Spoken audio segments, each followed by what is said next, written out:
That alone, verse number 82.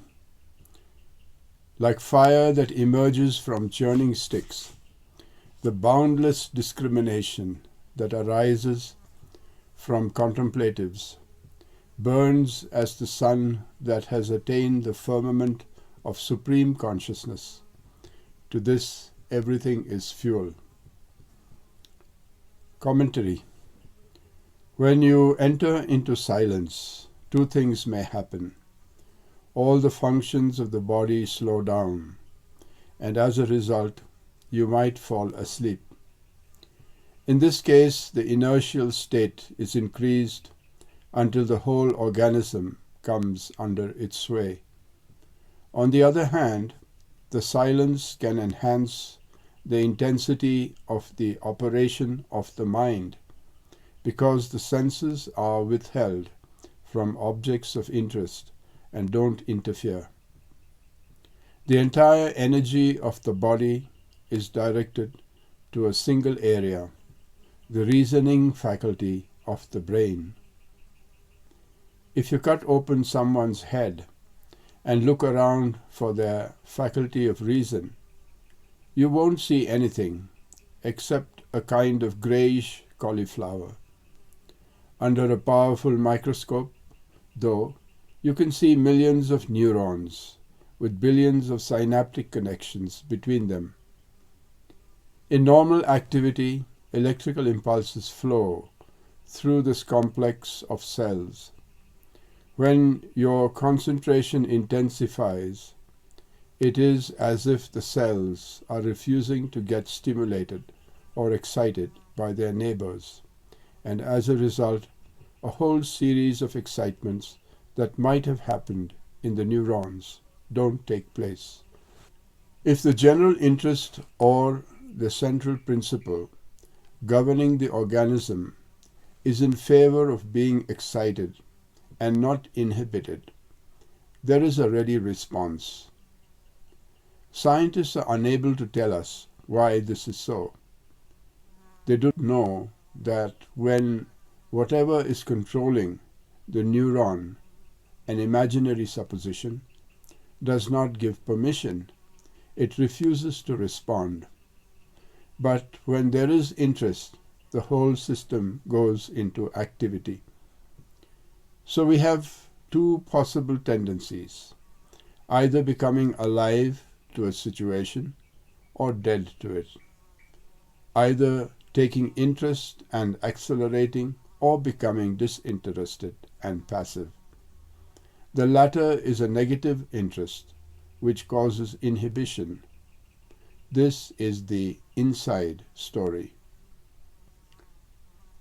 In the imagery of this verse, if you have a problem and you are intensifying your inner effort to find a solution to it, it is like rubbing sticks together to make fire, as was done by primitive peoples or by the Vedic rishis for their rituals. A rope is put around two sticks so that they can be spun rapidly, their friction producing heat and eventually fire. The fire comes from the wood, but if you split open the sticks and look inside for fire, you won't find any. Not only is there no fire in it, fire is actually opposed to wood. It burns it to ashes. How can that which is so destructive remain in a thing safely? How does the firewood keep fire inside without being consumed? Similarly, your nervous system by itself does not think. It has no luminosity or awareness. It is just like the dark bundle of sticks.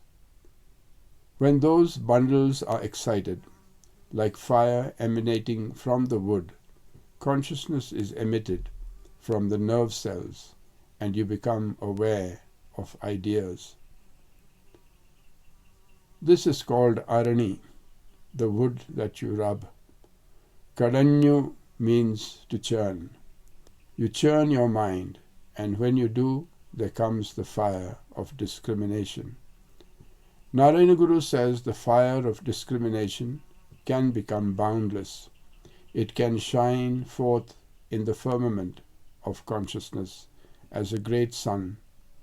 In the light of that sun, all inertia, all darkness, all ignorance is burned away. There is a paradox in this. Our two sticks are a world of ignorance and an ignorant person who is seeking to enjoy the world. The paradox is when the ignorant person and the object of his ignorance are rubbed together. What is produced is not more ignorance, but science, knowledge, awareness, even wisdom. Two mistakes are not making a greater confusion, but a bright light. It's very paradoxical. We should relate this to the previous verse, in which we spoke of one half of nature as being filled with the enjoyer, and the other half is the enjoyment of the enjoyer. Someone who is seeking pleasure or enjoyment outside, in objects, has no idea that what they are enjoying is the happiness of the self. To that extent at least, they are ignorant. When they think that the enjoyment of the self comes from an object rather than the self itself, that's also ignorance. So in the pursuit and in the experience, we see two aspects of ignorance. Thus the whole world is divided into two, one half being the enjoyer and the other the enjoyment. Totally, it is one nature, and out of that nature comes the all-filling spirit. What initially appeared to us to be a person, seeking in ignorance an object that is to be ignorantly experienced, we now find to be pure wisdom prevailing. The enjoyer is the one who causes that wisdom, and what is enjoyed is the full expression of that wisdom. This is hard to understand, but then, as is said in the verse itself, one should churn one's own mind to arrive at the meaning of this paradox. What does this really mean to each one of you? It is common knowledge that when you don't have an answer to a question, when you encounter a puzzling situation, or when you meet one of life's challenges, you gather yourself together, you go into the very core of your being and look for light. You do not know how to produce that light, so you struggle. As you go on struggling, you find new steps suggesting themselves to your mind. Perhaps you adopt them. There may be a lot of trial and error, but eventually, out of the many things that turn out to be successful, and the few mistakes you make, you gain a wisdom which enables you to avoid making those mistakes. It is as if the seemingly random steps you are taking in the darkness are all being guided from within. This doesn't happen of its own accord. There has to be a tremendous effort, an intensity, a yearning, a desire to find a way. You are always approaching the goal, the end you seek with increasing confidence. Finally, you emerge successful.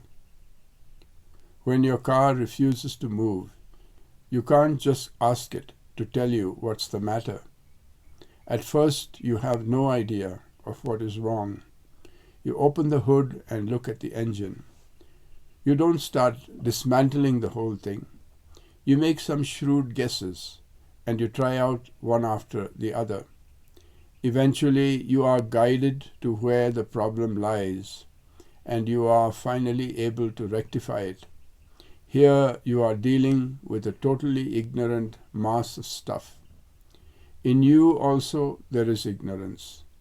Between these two forms of ignorance, you are trying to find the way, and the light emerges from that. In the previous verse, we raised the personality of the individual into a cosmic ego, a cosmic enjoyer, having a cosmic enjoyment. Here also, it is not just individual ignorance. The issue at hand is cosmic ignorance, the darkness pervading the whole system. Despite the prevailing ignorance, the whole system appears as a network of the most wonderful, precise interaction of laws. These are the two worlds in which we live. We come to this world as a mass of flesh with a blind nervous system that is easily excited. A little light or other stimulation is enough to make it cry. Then there is total excitement and everything goes into chaos. This is followed by a slow sorting out period. It is as if matter is learning to live logically. In Warren McCulloch's Embodiment of Mind, he talks about what the frog's eye speaks to the frog's mind. He notes that, unlike human eyes, frogs' eyes don't move. They remain stationary, but they are structured in such a way as to cover a wide range. This allows the frog to be very still, as the frog makes its living by catching things that move, like flies. Its eyes are more attuned to movement than other features. McCulloch says, if all the flies kept still, the frogs would die, because they can't see anything stationary. They can only catch something when it moves. Everything seems to be an extrapolation from this, our whole development of knowledge, intelligence, even wisdom.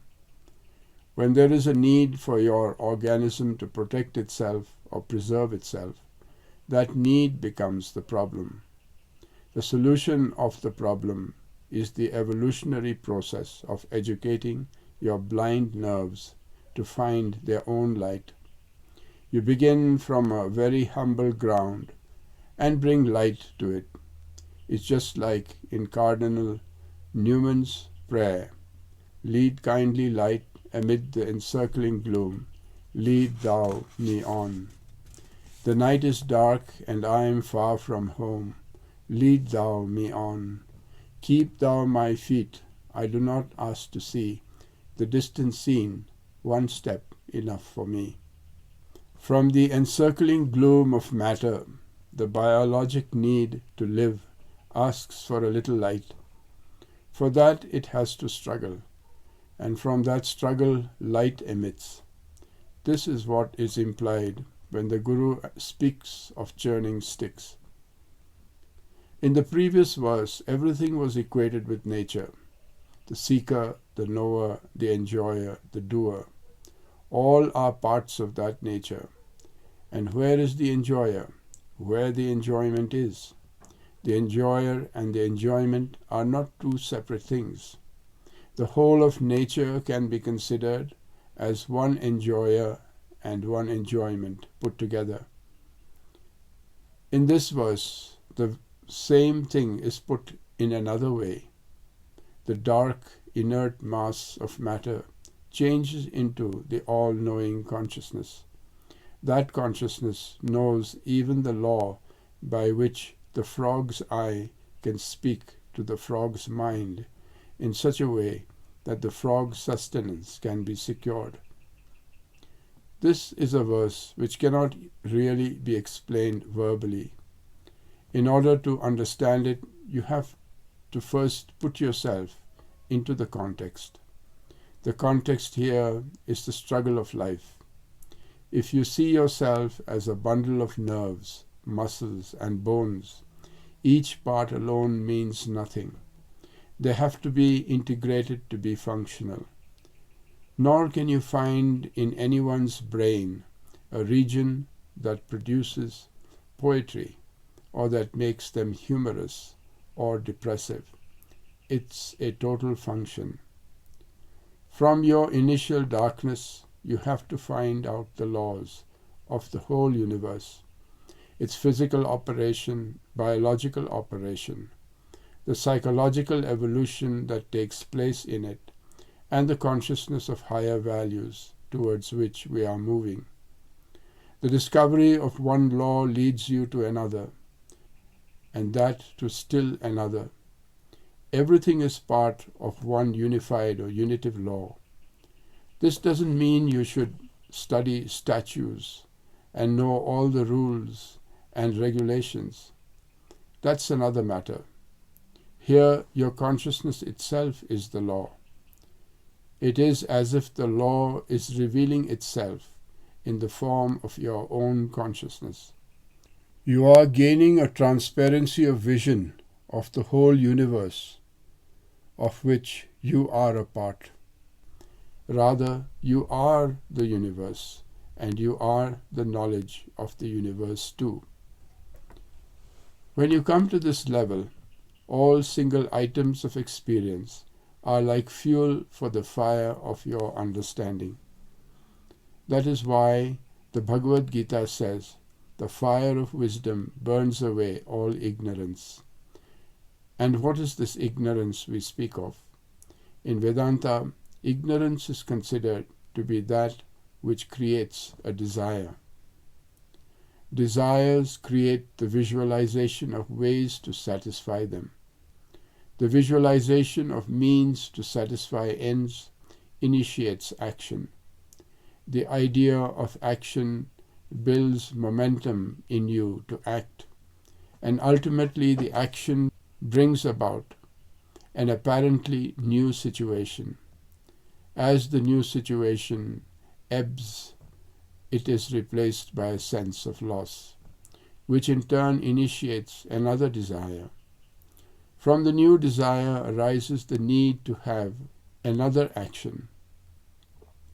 Thus, one action leads to another, endlessly. This is called bondage. What is the solution to this bondage? Vedantins first want to find out how they ever got into such a terrible mess. They seek to know the law that operates action, the law that operates desire, the law that operates the ignorance that causes the desire, up to the first cause of the ignorance itself. They view this knowledge as a kind of lever with which to pry themselves out of bondage. The solution is sought not in some unknown place, but in the everyday world of experience, which itself is seen as coming into being as a result of our ignorance. Both the incentive to act and the object that attracts us arise in us as our agency to be an enjoyer or knower of what is outside as this experience. So there is a wrong identification in your agency as a knower and a wrong identification in your agency as an enjoyer.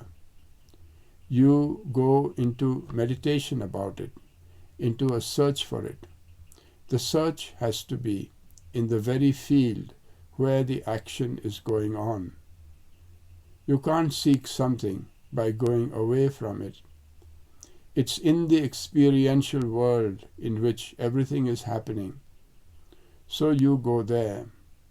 It is the so-called wrong identification of the interest in the object that reveals to you that the projection of the self's happiness was made on it in the first place. And it is the apparently wrong urge you think of as coming out of ignorance that opens to you the truth that it is the self's nature to be by itself. Its nature is happiness, so it has to seek happiness. So through these two mistaken identities, you come to the right identification, which shows you your true self, both within your enjoyment and in the object you are enjoying.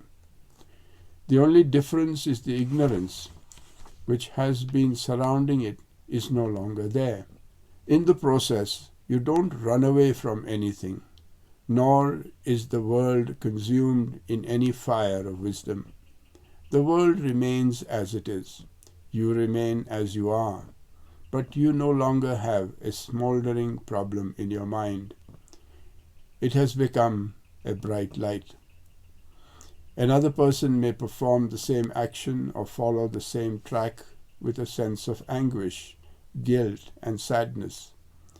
But now you walk that path as a ray of light, as happy as ever, unaffected by anything, unscathed. That's all the difference. You have to make a distinction between taking a relativistic path through life with many compromises and half-baked notions about things. In other words, a pretentious life, and a thoroughgoing search made with great intensity, into which you put your whole mind and spirit, and where you will accept nothing less than complete understanding in every situation. This allows you to own your life entirely and live it with absolute clarity. Until it becomes totally clear to you, you refuse to take it. That changes your stature from a relativist to an absolutist.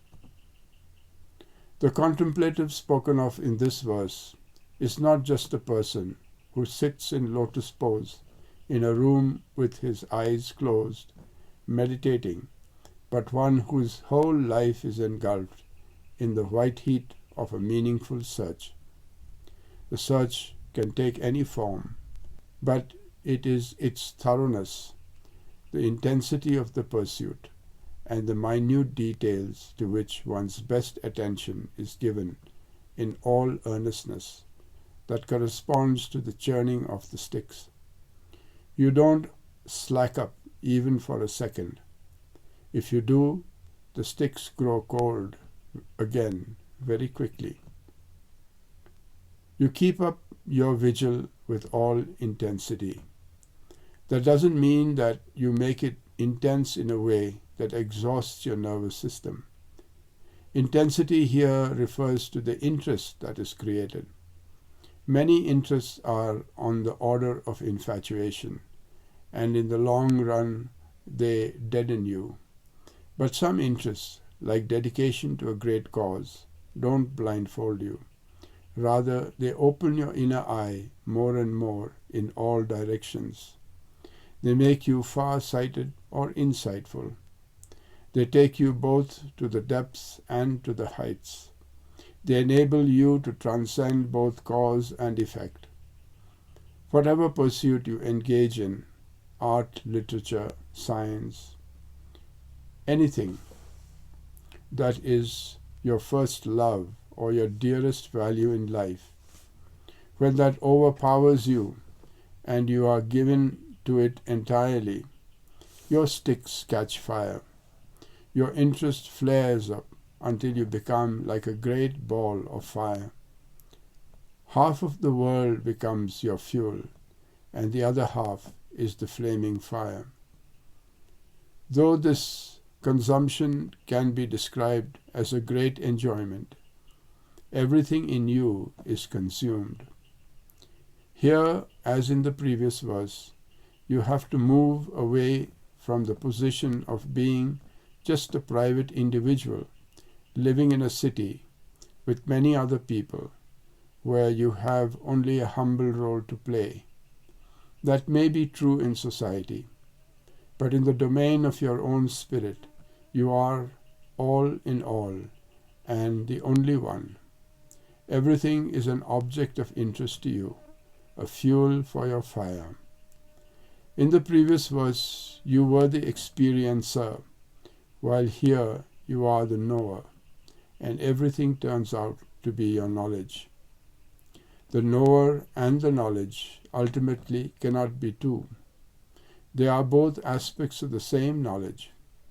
Seeing this unification in the coming together of everything will give you an idea of the purport of this verse. For instance, a friend is having recurring doubts about whether he is doing the right thing. He wants to get into the full spirit of what is taught in the Atmopadesh Satakam and live it. At the same time, he is drawn to public performance, where he will get his satisfaction from the satisfaction of others.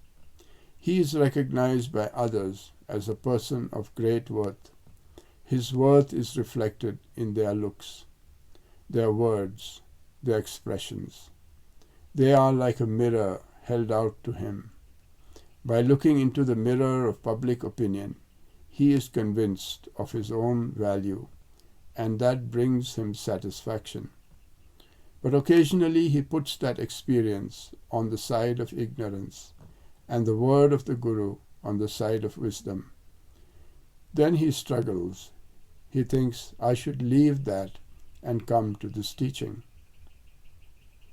If you understand Narayana Guru properly, the correction is to be made in the midst of the very action you like to do, rather than by giving anything up.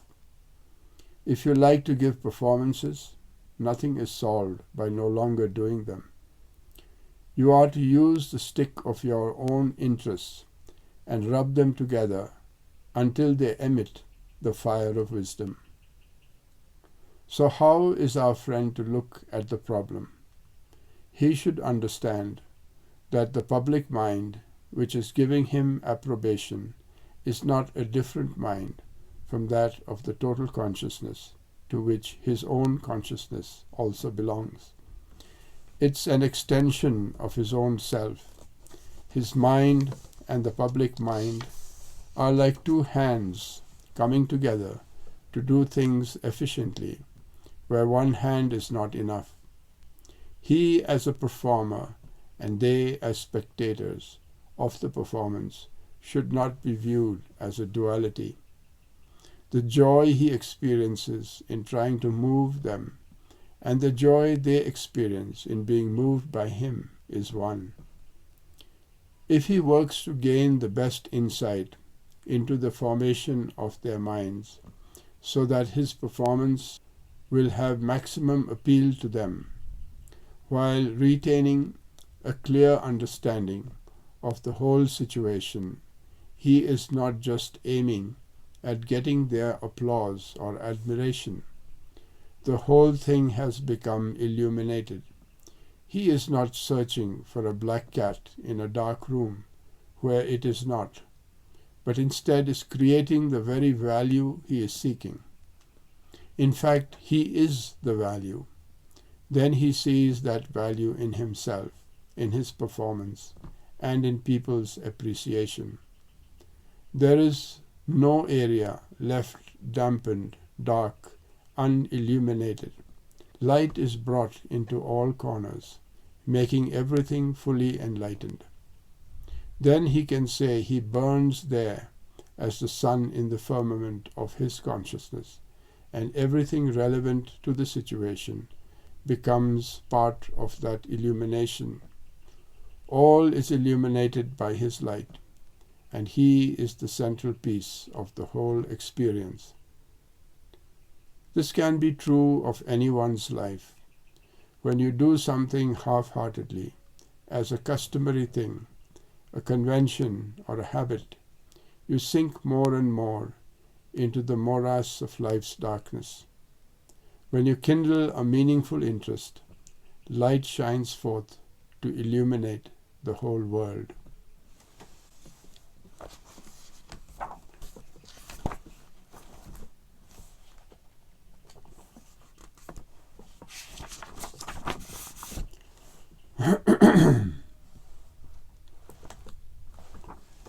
And the free translation of verse 82 is as follows.